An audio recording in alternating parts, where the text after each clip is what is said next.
Friends, welcome to our chemistry class. ഇനി നമ്മൾ പഠിക്കാൻ പോകുന്നത് +1 chemistry chapter 1 some basic concepts of chemistry. ഇതിന്റെ ബേസിക്സ് മനസ്സിലാക്കിയാൽ ഫ്യൂച്ചർ ചാപ്റ്റേഴ്സ് എല്ലാം ഈസി ആകും. ചാപ്റ്റർ ഔട്ട്ലൈൻ ആയിട്ട് നമുക്ക് വരുന്നത് importance of chemistry, matter and its classification, properties of matter, SI units, uncertainty in measurement, laws of chemical combination, Dalton's atomic theory, atomic and molecular masses, mole concept, stoichiometry. Chemistry ഉണ്ടെങ്കിൽ life ഉണ്ട്. From medicines to food, clothes to cosmetics എന്ന് പറയുന്നത് പോലെ നമുക്ക് ചുറ്റും കാണുന്നതെല്ലാം ഒരു matter ആണ്. അതുകൊണ്ട് കെമിസ്ട്രി മനസ്സിലാക്കണം എന്നത് വളരെ ഇമ്പോർട്ടൻ്റ് ആണ്. സോ എന്താണ് മാറ്റർ? മാറ്റർ എന്ന് വെച്ചാൽ anything that has mass and occupy space. നമ്മളൊരു പദാർത്ഥം അതെടുക്കുകയാണെങ്കിൽ എന്ത് പദാർത്ഥം എടുത്താലും അതിനൊരു വെയിറ്റ് ഉണ്ടാവും, പിന്നെ അതിന് സ്പേസ് വേണം ഒക്യുപ്പൈ ചെയ്യാൻ. അത് മേ ബി ഒരു സോളിഡ് ആയിരിക്കാം, ലിക്വിഡ് ആയിരിക്കാം, ഗ്യാസ് ആയിരിക്കാം. അപ്പോൾ സോളിഡ് നോക്കുമ്പോൾ solid have definite volume and definite shape. അത് അതിനായിട്ട് കറക്റ്റ് ഷേപ്പും വോളിയം ഒക്കെ ഉള്ളതാണ്, വെൽ ക്ലോസ്ലി പാക്കഡ് ആയിട്ടുള്ളതാണ് സോളിഡ് എന്ന് പറയുമ്പോൾ. ലിക്വിഡ് എന്ന് പറയുമ്പോൾ liquid have definite volume but not definite shape. അതിന് ഷേപ്പില്ല, അത് ഏത് കണ്ടെയ്നറിലാണോ എടുക്കുന്നത് അതിന്റെ ഷേപ്പ് ആയിരിക്കും. ഗ്യാസ് എന്ന് പറയുമ്പോൾ it neither definite. So gas എന്ന് പറയുമ്പോൾ അതിന് ഡെഫിനിറ്റ് ആയിട്ടുള്ള ഒരു വോളിയമോ ഷേപ്പോ ഒന്നുമില്ല. Next topic is matter and its classification. So മാറ്ററിന്റെ ക്ലാസിഫിക്കേഷൻ വരുമ്പോൾ 2 ടൈപ്പാണുള്ളത്. പ്യുവർ സബ്സ്റ്റൻസും ഉണ്ടാവും, മിക്സ്ചറും ഉണ്ടാവും. സോ പ്യുവർ സബ്സ്റ്റൻസിന് ഒരു എക്സാമ്പിൾ ആണ് ഗോൾഡ്. മിക്സ്ചർ എന്ന് പറയുമ്പോൾ ഒരു എക്സാമ്പിൾ എടുക്കുകയാണെങ്കിൽ സോൾട്ട് വാട്ടർ. അതിൽ എന്തുണ്ടാവും? സോൾട്ടും വാട്ടറും മിക്സ് ആണ്. സോ അതാണ് ഒരു മിക്സ്ചർ. ഇനി മിക്സ്ചർ 2 ടൈപ്പ് ഉണ്ട്, homogeneous mixture and heterogeneous mixture. So homogeneous mixture എന്ന് പറഞ്ഞാൽ components completely mix with each other and it's composition is uniform through out. അതിന്റെ കമ്പോസിഷൻ എടുക്കുന്ന അളവും എല്ലാം യൂണിഫോം ആയിരിക്കും. എക്സാമ്പിൾ എടുക്കുകയാണെങ്കിൽ sugar solution, air, etc. In heterogeneous mixtures, the composition is not uniform throughout and sometimes the different components can be observed. അപ്പോൾ നമുക്ക് heterogeneous എന്ന് പറയുമ്പോൾ അതിൽ ഒന്നിൽ കൂടുതൽ മിക്സ്ചേഴ്സ് അടങ്ങിയിരിക്കും. അതിൻ്റെ അളവും കാര്യങ്ങളൊന്നും യൂണിഫോം ആയിരിക്കില്ല. എക്സാമ്പിൾ പറയുകയാണെങ്കിൽ സോൾട്ട് ആൻഡ് ഷുഗർ രണ്ടിൻ്റെ മിക്സ്ചർ എടുക്കാമെന്ന് വിചാരിക്കുക. അല്ലെങ്കിൽ നമ്മൾ എന്തെങ്കിലും ഗ്രെയിൻസോ പൾസസോ അതിൻ്റെയൊക്കെ മിക്സ്ചർ, അതിൽ നമ്മൾ ചിലപ്പോൾ ഡേർട്ട്, പൊടി ഉണ്ടാവും. അപ്പോൾ അതൊക്കെ ഹെട്രോജീനിയസ് മിക്സ്ചറിലാണ് എക്സാമ്പിൾസ് ആയിട്ട് വരുന്നത്. Pure substance different from mixtures, they have fixed composition. Example copper, silver, gold, water. Next is what is element. Element consist of only 1 type of particle.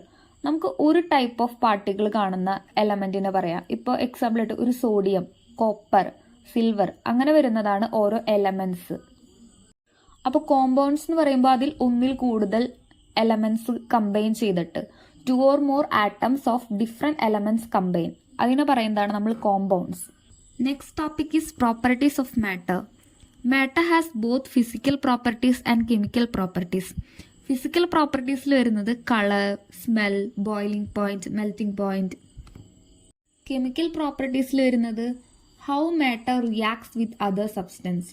ഒരു പദാർത്ഥം ഏതൊരു മാറ്റർ എടുത്താലും അത് മറ്റുള്ള സബ്സ്റ്റൻസ് ആയിട്ട് എങ്ങനെ റിയാക്ട് ചെയ്യും എന്നുള്ളതാണ് കെമിക്കൽ പ്രോപ്പർട്ടീസിൽ വരുന്നത്. അടുത്ത നമ്മൾ പഠിക്കുന്നത് SI യൂണിറ്റ്സ്. SI യൂണിറ്റ്സ് പഠിച്ചു കഴിഞ്ഞാൽ ഫിസിക്സും കെമിസ്ട്രിയും ഈസി ആകും. കാൽക്കുലേഷൻ, മെഷർമെന്റ്സ് ഒക്കെ വരുമ്പോൾ നമുക്ക് SI യൂണിറ്റ്സ് ഉപകാരപ്പെടും. SI യൂണിറ്റ്സിന്റെ ഒരു ടേബിൾ ഉണ്ട്.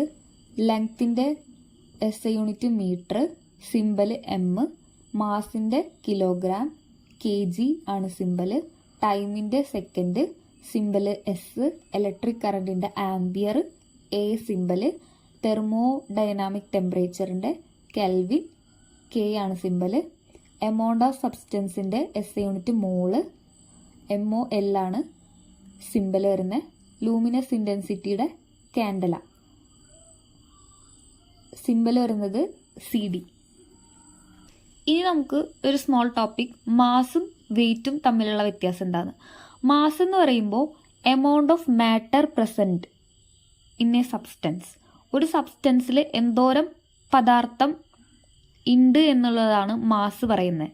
വെയിറ്റ് എന്ന് പറയുമ്പോൾ ഒരു ഫോഴ്സാണ്. നമ്മൾ വെയിറ്റ് എടുക്കുമ്പോൾ അത് ഗ്രാവിറ്റിയിലേക്ക് എന്തോരം ഫോഴ്സ് എക്സേർട്ട് ചെയ്യുന്നുണ്ട്, അതിനെയാണ് നമ്മൾ വെയിറ്റ് എന്ന് പറയുന്നത്. സോ മാസ് ഓഫ് സബ്സ്റ്റൻസ് എപ്പോഴും ഒരു കോൺസ്റ്റന്റ് ആയിരിക്കും, അതിൽ എന്തോരം അളവുണ്ട്. പക്ഷെ വെയിറ്റ് എന്ന് പറയുന്നത് അത് ചിലപ്പോൾ വേരി ചെയ്യും from place to another place due to change in gravity.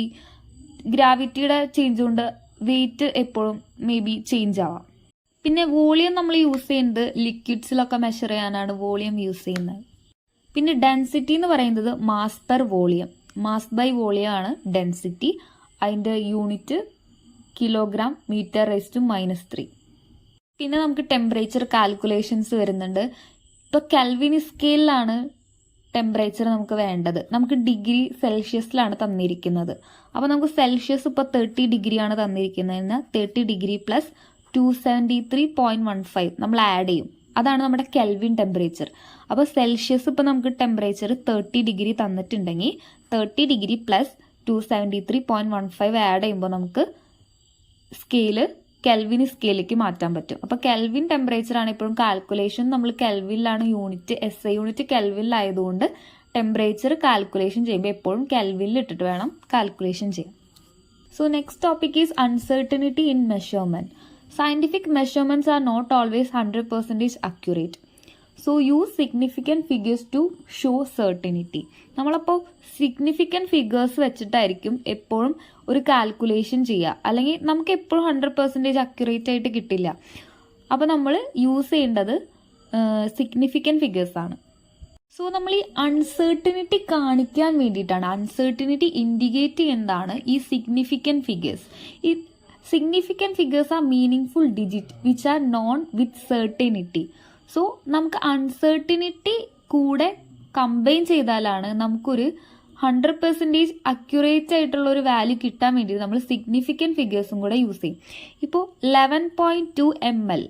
So we say 11 is certain but 2 is uncertain. അതിൽ 2 നമുക്ക് 0.2 അതൊരു അൺസെർട്ടൈൻ ആണ്. സോ അതിന് വേണ്ടിയിട്ടാണ് ഈ 11.2 ml എന്നൊക്കെ പറയുമ്പോൾ നമ്മൾ അതിൽ യൂസ് ചെയ്യുന്നത് സിഗ്നിഫിക്കൻറ്റ് ഫിഗേഴ്സ് ആണ്. അപ്പോൾ 11.2 എന്ന് പറയുമ്പോൾ അതിൽ 3 സിഗ്നിഫിക്കൻറ്റ് ഫിഗേഴ്സ് ആണ് വരുന്നത്.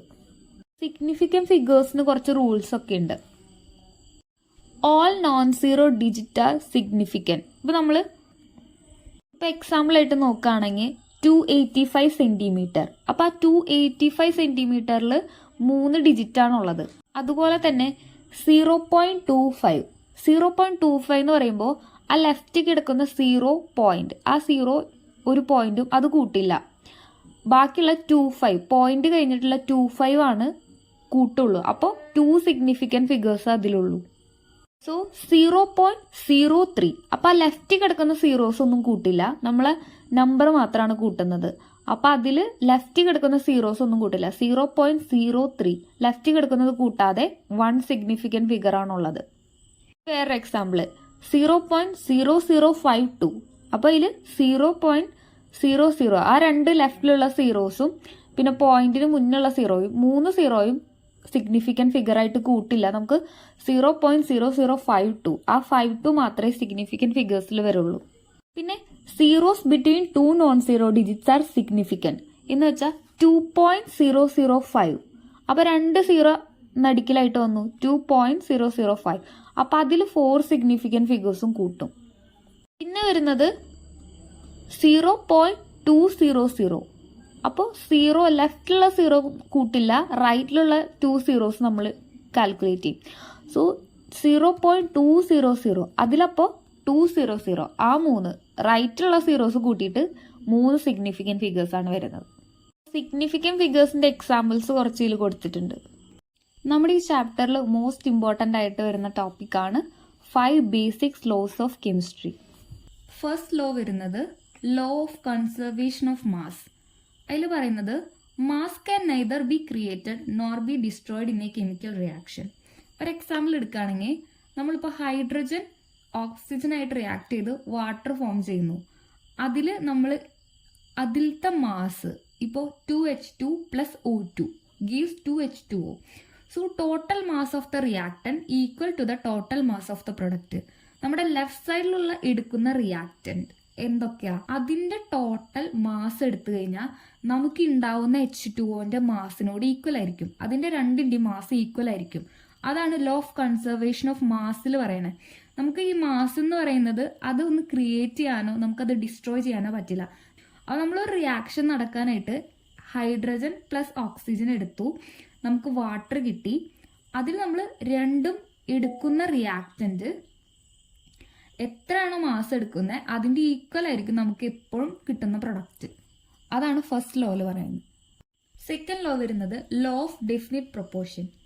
അതിൽ പറയുന്നത് a chemical compound always contain its element in a fixed ratio by mass.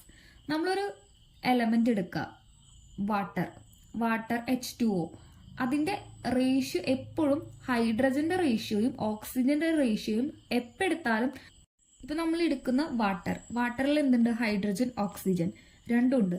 അതിന്റെ റേഷ്യോ എപ്പോഴും ഹൈഡ്രജന്റെ റേഷ്യോ വിത്ത് ഓക്സിജൻ നോക്കുമ്പോൾ 2:16, അല്ലെങ്കിൽ അതിന്റെ പകുതി 1:8. അതിന്റെ റേഷ്യോ മാസ് വെച്ചിട്ടുള്ള റേഷ്യോ എപ്പോഴും കോൺസ്റ്റന്റ് ആയിരിക്കും. അത് റേഷ്യോയിൽ ഒരു മാറ്റം വരുത്തില്ല. അതാണ് സെക്കൻഡ് ലോ പറയുന്നത്. നെക്സ്റ്റ് തേർഡ് ലോ പറയുന്നത് ലോ ഓഫ് മൾട്ടിപ്പിൾ പ്രൊപ്പോർഷൻസ്. അതിൽ പറയുന്നത് when 2 elements combine to form more than 1 compound. അപ്പോൾ 2 elements കമ്പൈൻ ചെയ്ത് ഒന്നിൽ അധികം കോമ്പൗണ്ട്സ് ഫോം ചെയ്യാണ്. The masses of 1 element that combine with fixed mass of the other are in the ratio of small whole numbers. അപ്പോൾ example വെച്ച് നോക്കാം. അപ്പോൾ ഇതിൽ പറയുന്നത് നമ്മളിപ്പോൾ ഒരു എക്സാമ്പിൾ എടുത്തു, കാർബണും ഓക്സിജനും കമ്പൈൻ ചെയ്ത് നമുക്ക് കാർബൺ മോണോക്സൈഡും ഉണ്ടാവും, കാർബൺ ഡയോക്സൈഡും ഉണ്ടാവും. ഇപ്പോൾ carbon plus oxygen gives CO, carbon മോണോക്സൈഡും ഉണ്ടാവും, CO2 ഉണ്ടാവും, കാർബൺ ഡയോക്സൈഡ് ഉണ്ടാവും. അതിൽ വരുന്നത് കാർബണിന്റെ മാസ് 12ഉം ഓക്സിജന്റെ മാസ് 16ഉം രണ്ടും കമ്പൈൻ ചെയ്ത് കാർബൺ മോണോക്സൈഡ് ഉണ്ടായി. നെക്സ്റ്റ് വരുന്നത് CO2. അതിൽ കാർബണിന്റെ മാസ് 12 ഗ്രാമും ഓക്സിജൻ O2 വരുന്നുണ്ട്. അപ്പോൾ 32 ഗ്രാമായി. 16 × 2 32 ഗ്രാമായി. അപ്പോൾ അത് രണ്ടും, അതിൽ കാർബൺ രണ്ടും വരുന്നത് ഫിക്സഡ് റേഷ്യോ ആണ്, ഫിക്സഡ് ആണ്. 12 ഗ്രാം 12 ഗ്രാം ഫിക്സഡ് മാസാണ്. അപ്പോൾ ഇതിൽ കാർബണിന്റെ മാസ് ഫിക്സഡ് ആണ് 12.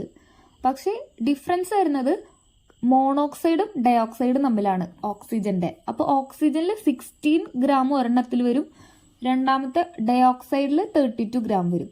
അപ്പോൾ ഈ ഓക്സിജന്റെ റേഷ്യോ എപ്പോഴും 1:2 എന്ന് വെച്ചാൽ ഒരെണ്ണത്തിൽ 60 ഗ്രാം ഒരെണ്ണവും, രണ്ടാമത്തേൽ O2ൽ 32 ഗ്രാം, അപ്പോൾ 2 മോള്. അങ്ങനെ വരുമ്പോൾ 16:32 എത്ര വരാം, 1:2. ആ റേഷ്യോ എപ്പോഴും ഒരു സ്മോൾ വോൾ നമ്പറിലായിരിക്കും. അപ്പോൾ ഏതൊരു എലമെന്റും കാർബണും ഓക്സിജനും കമ്പൈൻ ചെയ്ത് കാർബൺ മോണോക്സൈഡും ഉണ്ടായി, കാർബൺ ഡയോക്സൈഡും ഉണ്ടായി.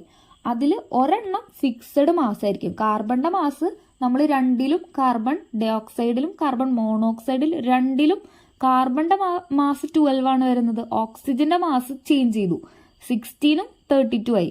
ഒരെണ്ണത്തിൽ 16, മോണോയിൽ 16, ഡൈയില് 32 ആയി. അപ്പോൾ ആ 16, 32 അത് രണ്ടും എപ്പോഴും ഒരു സ്മോൾ വോൾ നമ്പർ റേഷ്യോയിലായിരിക്കും. എന്ന് വെച്ചാൽ 60:32 ചെറുതാക്കുമ്പോൾ എത്ര വരെ, 1:2. അപ്പം ഏതൊരു കമ്പൈൻ ചെയ്താലും അതിൻ്റെ റേഷ്യോ കൂടുതലൊന്നും പോവില്ല. ഇപ്പോൾ 1:7 അത്രയൊന്നും കൂടി പോവില്ല. അത് അടുത്തുള്ളൊരു റേഷ്യോ ആയിരിക്കും. 1:2 അത്രയൊക്കെ പോവുള്ളൂ. ഏതൊരു ഫിക്സഡ് റേഷ്യോയിലുള്ള ഒരെണ്ണം കമ്പൈൻ ചെയ്ത് ഡിഫറെൻറ്റ് കോമ്പൗണ്ട്സ് ഉണ്ടാവുകയാണെങ്കിൽ ആ ഓക്സിജന്റെ റേഷ്യോ എപ്പോഴും ഇപ്പോൾ CO2 അത്രയ്ക്ക് പോവുള്ളൂ. കൂടുതലിപ്പോൾ ഒരെണ്ണം CO ആവും, ഒരെണ്ണം CO7. അത്ര വലിയ കോമ്പൗണ്ട് വലിയ റേഷ്യോയിലേക്ക് പോവില്ല എന്നാണ് പറയുന്നത്. നെക്സ്റ്റ് ഫോർത്ത് ലോ വരുന്നത് Gay-Lussac's law of gaseous volume. When gaseous react they do so in volumes which bear a simple whole number ratio to each other and to the volumes of the product under the same temperature and pressure. Example എടുക്കുകയാണെങ്കിൽ hydrogen plus chlorine H2 + Cl2 gives 2HCl. അപ്പം നമ്മൾ അതിൽ ratio വരുമ്പോൾ H2 1:Cl2 1:2 1:1:2 ഒരു small wall number ratio ആയിരിക്കും. അത് നമ്മളെപ്പോഴും same temperature and പ്രഷറിൽ എടുത്താലും അതിൻ്റെ ഒരു സിമ്പിൾ വോൾ നമ്പർ റേഷ്യോയിലായിരിക്കും ഗ്യാസസ് ഏത് റിയാക്ട് ചെയ്താലും അങ്ങനെ വരുള്ളൂ. സിമ്പിൾ ഒരു വോൾ നമ്പർ ചെറിയൊരു റേഷ്യോയിലായിരിക്കും നമുക്ക് കിട്ടുക. ഗ്യാസസ് എപ്പോഴും ചെറിയ റേഷ്യോയിലായിരിക്കും കമ്പൈൻ ചെയ്യുക. Next law is Avogadro's law. So, equal volume of all gases at same temperature and pressure contain equal number of molecules. അപ്പോൾ നമ്മളൊരു വോളിയം എടുത്തു, ആ വോളിയത്തിൽ എപ്പോഴും നമ്പർ ഓഫ് മോൾസ് ഉള്ളത് ഈക്വൽ ആയിരിക്കും. അപ്പോൾ നമ്മൾ 1 മോൾ ഓഫ് ഏതൊരു ഗ്യാസ് എടുത്താലും അതിൽ 22.4 ലിറ്റർ STP വോളിയവും അതുപോലെ 6.022 × 10⁻23 നമ്പർ ഓഫ് മോളിക്യൂൾസ് ആയിരിക്കും ഉണ്ടാവുക. അപ്പോൾ ഇതാണ് 5 ബേസിക്സ് ലോസ് ഓഫ് കെമിസ്ട്രി. ഇത് ഭയങ്കര ഇമ്പോർട്ടൻ്റ് ആയിട്ടുള്ള ടോപ്പിക്കാണ്.